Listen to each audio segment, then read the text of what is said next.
અમારા છોકરાના હક માટે અમે ભેગા થયા છીએ, જગ્યા વધારે તો અમારા છોકરાને નોકરી મળી જાય, અમારે બીજું કાંઈ જોતું નથી। અમે છોકરા માટે સુરત થી આવ્યા છીએ। હવે સરકારના પેટમાં શું હોય આપણને કઈ ખબર પડે। મર્યાદા બધાની પૂરી થવા આવી છે। 21,000 જગ્યા છે, એમાંથી 50% ભરે ને તો અમારે ઘણું।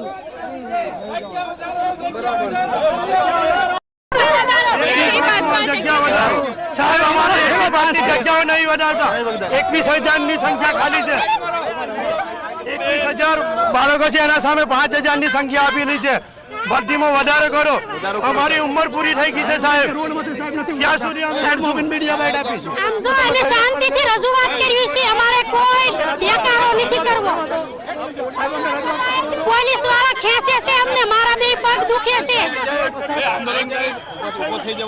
છોકરા હાટું આવ્યા છે, માવતર ને ક્યારે આવવું પડ્યું હોય?